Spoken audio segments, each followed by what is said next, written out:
Electronic media nature. இப்போ traditional media and electronic மீடியாவோட nature என்னன்னு பார்க்க போகும். Traditional media was discovered several years ago in India as a means of development and education communication.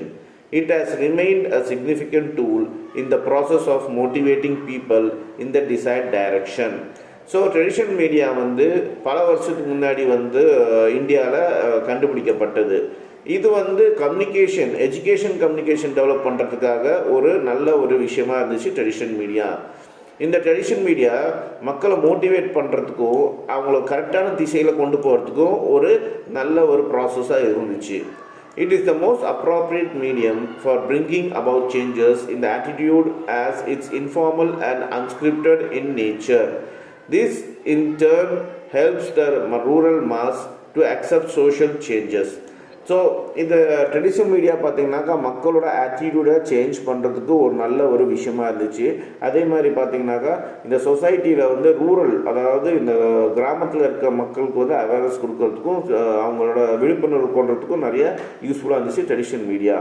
For example, use of traditional media can help to create awareness about the needs of cleanliness in your neighborhood.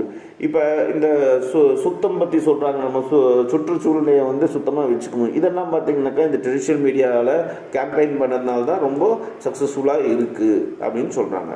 Traditional media can be the most effective in rural areas, tribal areas and among illiterates as they may not understand the language of modern communication. இந்த traditional media பார்த்தீங்கன்னாக்கா இந்த மலைவாழ் மக்கள், அதோட படிக்காத மக்கள், அதாட்டம் பார்த்தீங்கன்னாக்கா கிராமத்து மக்கள் இடையே பார்த்தீங்கன்னா இந்த ட்ரெடிஷ்னல் மீடியா பெரிய லெவலில் ரீச் ஆகும். ஏன்னா அவங்களுக்கு லாங்குவேஜுங்கிறது புரியாது. In fact, traditional media is nothing but the tool of communication having special characteristics to express socio-culture, religious, moral and emotional needs of the people of the society to which they belong.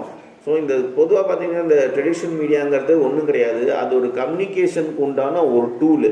இதில் பார்த்தீங்கன்னாக்கா socio culture, சொசைட்டியில் இருக்க culture ஆகட்டும், மதம் ஆகட்டும், மதம் சார்ந்த விஷயமாகட்டும், இல்லை மாரல் இல்லை எமோஷன் சார்ந்த விஷயமாகட்டும், மக்களுக்கு பார்த்திங்கன்னா சொசைட்டியில் எப்படி இருக்குன்ட்டு சொல்கிறதுக்கு உண்டான ஒரு டூல் தான் ட்ரெடிஷ்னல் மீடியான்னு சொல்கிறாங்க. Traditional media is also used for education purpose and as a tool to reform society. It helps to convey educational messages through entertainment, color, costumes, music and dance. As these elements constitute the integral part of their culture, the audience will be able to identify easily with the experience provided by the traditional media. Traditional media